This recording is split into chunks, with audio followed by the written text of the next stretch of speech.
Hello and welcome to the program. My name is Anthony Bardaway. Joining me in the studio today is Taras Kuzio. He's a fellow at the Canadian Institute of Ukrainian Studies. He's an expert in Ukrainian political, economic, and security affairs. Welcome.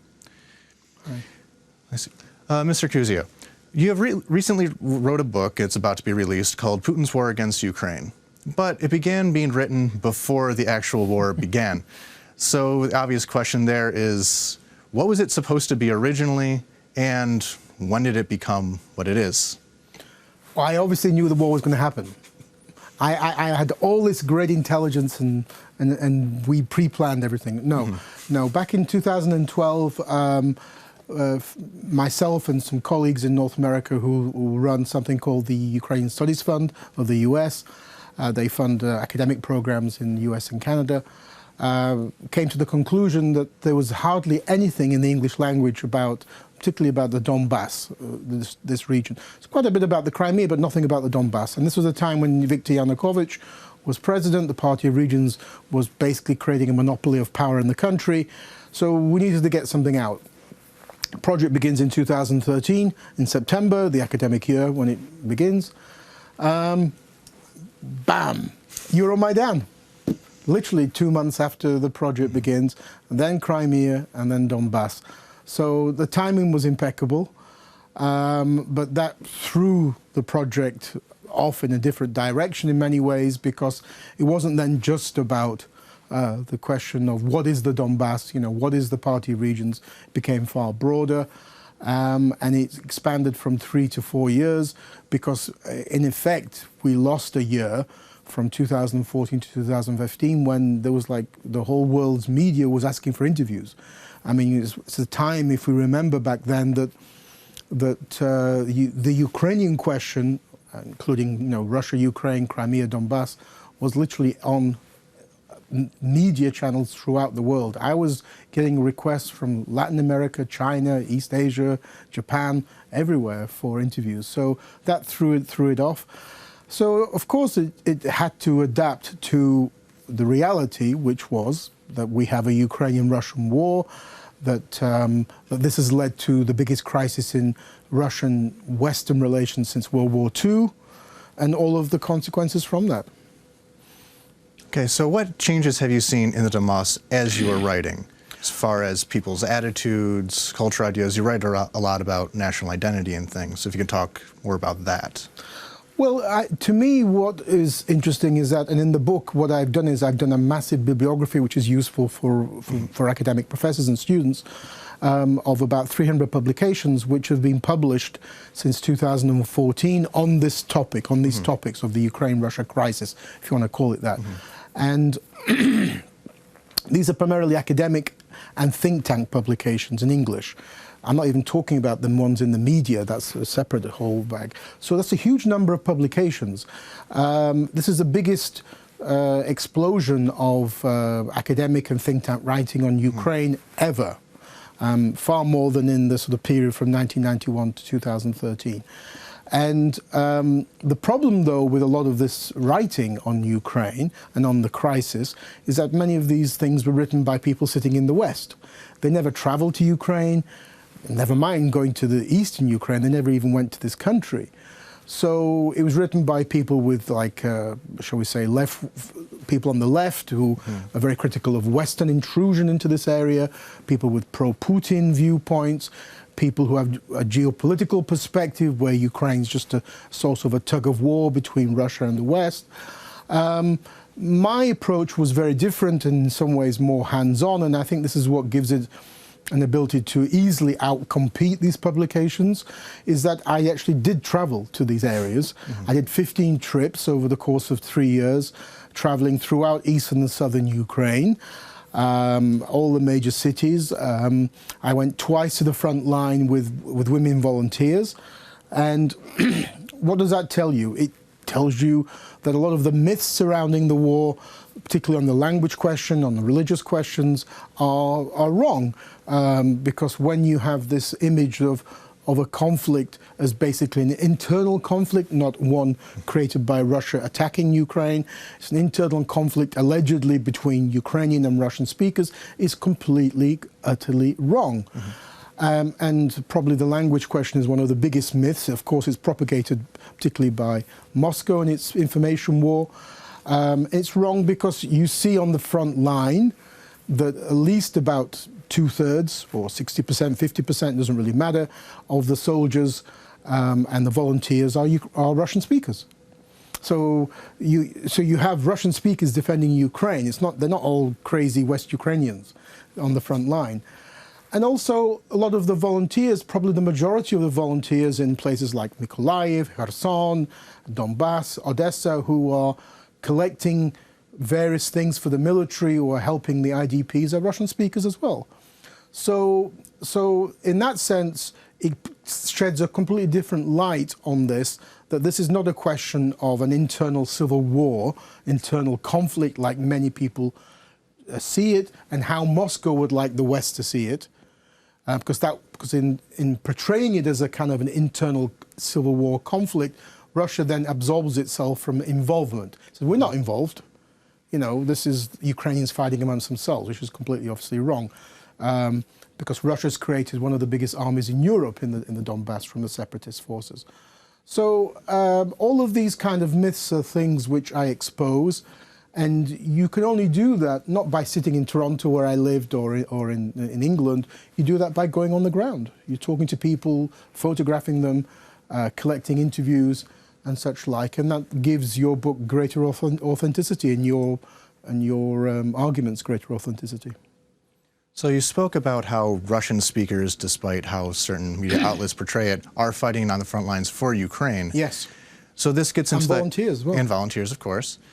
And this kind of gets into the idea of who feels Ukrainian. Mm-hmm. And they clearly do, even though they are Russian speakers. So you often write about the creation of Ukrainian civic nationalism. Mm-hmm. You have mentioned that the war in Donbass has helped crystallize Ukrainian national identity, which wasn't there in the same way beforehand. Mm-hmm. Could you expand on this idea some? Well, I think it's a very important question. I mean, it's not unique to Ukraine. Every conflict in history has forged the national identity of a country, has changed the national identity of a country. Conflicts and wars speed up the formation of identities. You know, I lived in Toronto for 15 years. The big conflict that forged Canadian identity was the Canadian-British victory mm-hmm. in 1812, 1815 over the Americans who invaded Canada. You know, if the Americans had won that war, there would be no Canada today. So that's a big deal for Canada, And, you know, for the Americans, of course, it's a civil war in 1776. 1812 as well. So they lost 1812 to the Canadians. The British forces burnt the White House when they went down to Washington. But anyway, in the case of Ukraine, you can look at the last approximately 30 years as 3 waves of formation of identity. If in the late 1980s, in the Gorbachev era of perestroika and glasnost, you had a push for independence, a push for democracy, was primarily driven by West Ukrainians. That's where, you know, you had a massive base for the Ukrainian popular movement, Ruch. There was obviously some support in Kiev as well, but, you know, West Ukrainians pushed it and drove it. In that sense, it was very like the Baltic states. And then the decade or more later, you had the Orange Revolution, where that was Western and Central Ukrainians. So identity had moved eastwards. Mm-hmm. And Viktor Yushchenko would not have been elected if it wasn't because of West Ukrainians and Central Ukrainians basically giving him that 52%. Now what you have is that identity moving further east into Russian-speaking Eastern and Southern Ukraine. And you have the crystallization of Ukrainian identity. It's Russian-speaking on the whole, or bilingual. It's territorial and civic, as opposed to maybe purely ethnic and cultural. But again, that's not unusual. I mean, there are plenty of countries in the world where you can speak the language of the neighbouring country and you have a strong national identity. The Scots have a very strong national identity. They all speak English. The Irish, majority of them speak English. They're Irish, though. And majority of Canadians speak English. It's only Quebec speaks French. So you can still be different and speak the same language as your neighbour.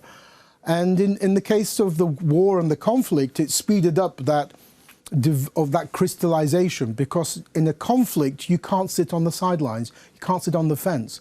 You have to decide, are you with this side or with that side? And luckily for Ukraine, majority of Russian speakers in eastern and southern Ukraine did not support the Putin view that a Russian speaker equals Ruski, equals Russian, and therefore is pro-Putin. That failed. That so-called New Russia project failed. Majority of Russian speakers, absolutely majority, supported Ukraine in this conflict. And what does that mean?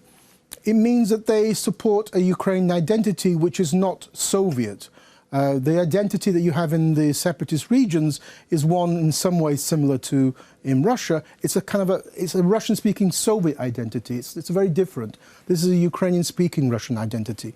So that means that they have different views of Stalin. Stalin's a good guy. He's hung in portraits in the separatist regions. In the Ukrainian part of the Donbass and in eastern and the rest of Ukraine, Stalin is a criminal. So ways of looking at history, ways of looking at the Soviet Union, ways of looking at where your country should be. Should it be part of the Russian world? Should it be part of Europe? What kind of system should you have, authoritarian or democratic? If you're a supporter of Stalin, you're not going to be a supporter of democracy. You're going to be a supporter of an authoritarian, tough, macho man regime like in Russia. So the identities are different. And Donbass was unique in Ukraine, and similar to the Crimea, where you had a high proportion of people who supported separatism in both Donbass and Crimea. But what's happened in the last 3 years is that in the Ukrainian part of the Donbass, for the first time ever, you have the growth of a Ukrainian identity.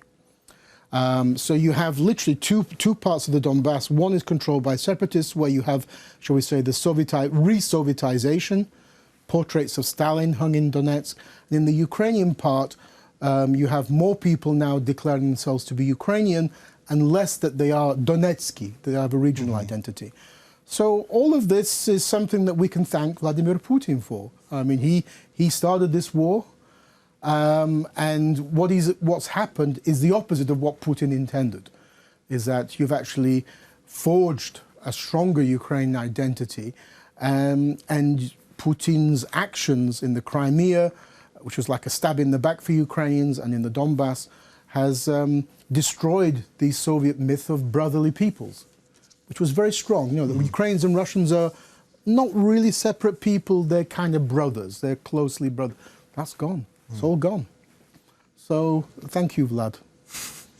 Yeah, and you mentioned in a lead-up article announcing the book that if Ukraine loses the war, it could lead to a kind of backsliding away from this Ukrainian civic identity towards the more Russian, Soviet, Stalin nostalgic type system.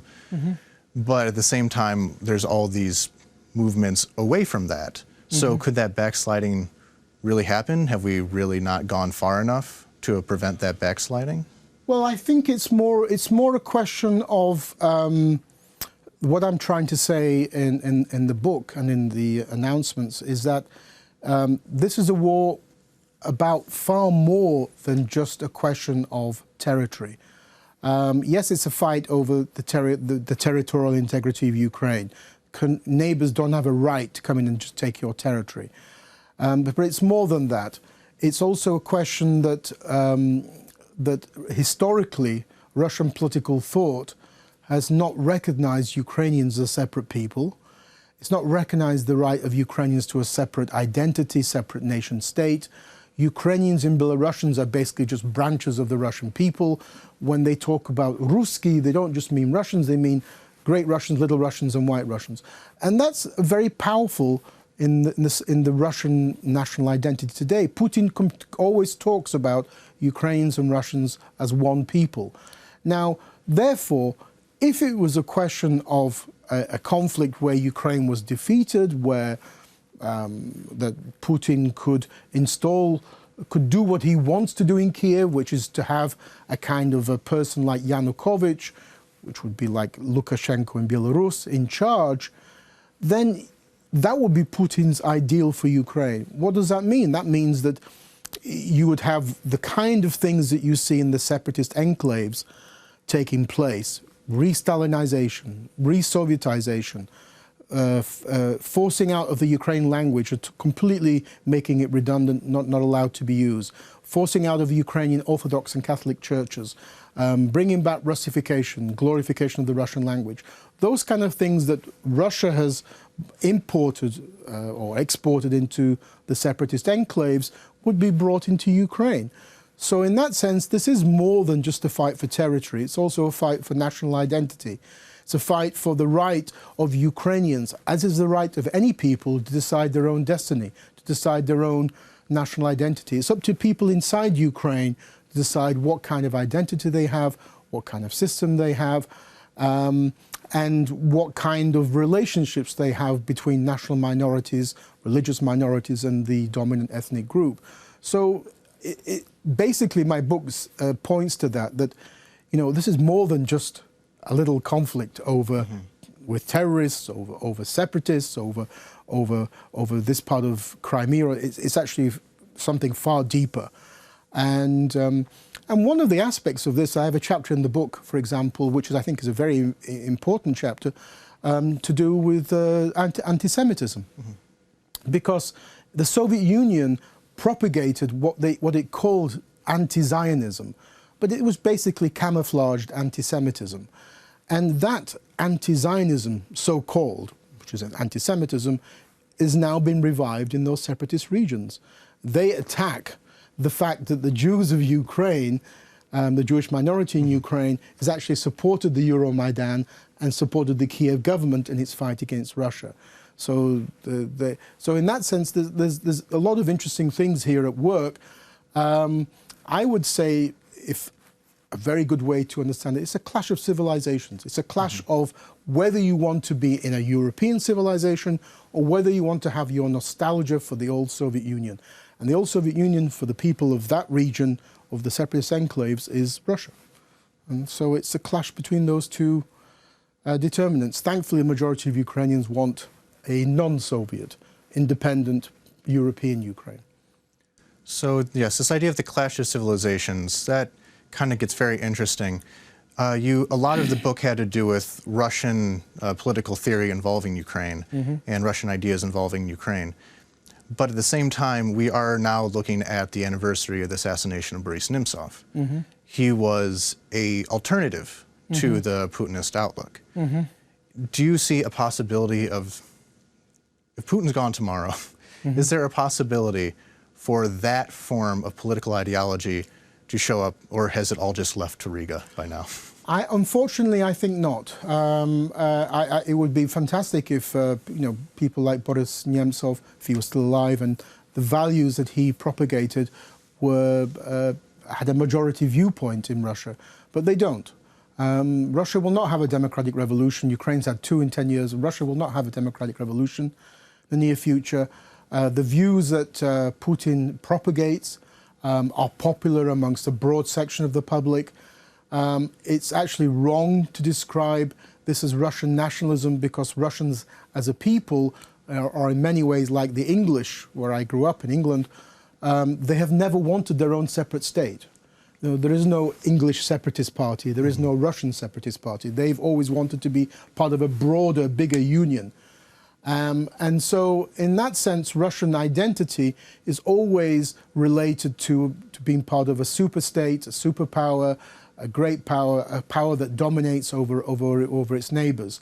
In that sense, sadly, the kind of democratic alternative that Boris Nemtsov propagated is in the minority.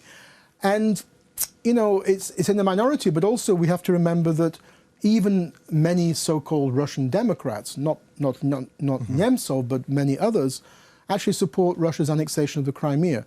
Very few Russians oppose the annexation of their Crimea, because for them this is very close to their heart, as it were, Crimea and Sevastopol.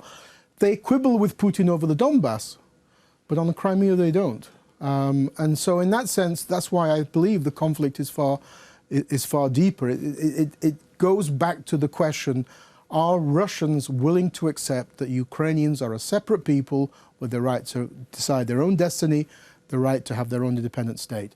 And that question which you thought would be something that you would think about in the 19th century, not the 21st century, is still out there, and they are not willing to accept that today. I don't think if Putin were to die, if he felt, when he's riding a horse with no shirt on, to fall off that horse and die, somehow things would change. There are many more Putins in the wings who would come and just continue his policies towards Ukraine. My book's called Putin's War Against Ukraine, but it's not just Putin. It's a far deeper problem. They have to basically recognize Ukraine as a separate people. That's the clutch of the matter. Once you recognize Ukraine as a separate people, then it's not up to the Russians to decide Ukraine's destiny. It's up to Ukrainians. And like you said, the West has to do the same thing. Yes. Well, the West has to, wake up to the fact that this is more than a little conflict over a bit of territory in eastern Ukraine and the Crimea. This is a far more fundamental problem. I think what's good is that the book's coming out at the right time, in the sense that although Putin a decade ago, in February 2007, declared war on the West in his famous speech in Munich, the West refused to accept that. I mean, it turned a blind eye to all the Russian antics, including the invasion of Georgia.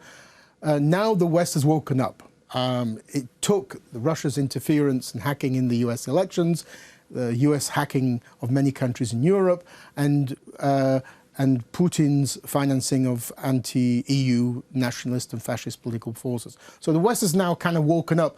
Gee, Putin does think that he's at war with the West. And so in that sense, the book comes out at the right time, because I think a good way to present Ukraine to the Western public is to say, yeah, you realize now you're at war with Russia, that Russia thinks they're at war. Ukraine's part of that war. In Russian eyes, Ukraine is a Western fifth column in the so-called Russian zone of privileged interests, and therefore, in that fighting over Ukraine is also Putin is fighting over other things inside Europe, and that's a good way to present Ukraine's case today, that we are part of the general conflict and war that Putin feels is at war with the West. Well, I'll certainly be reading the book myself, and I hope everyone else does as well. It sounds very interesting. Thank you very much. Today, we had Taras Kuzio, an expert in Ukrainian politics, economics, and security affairs. I'm Anthony Bardaway, and this was UATV.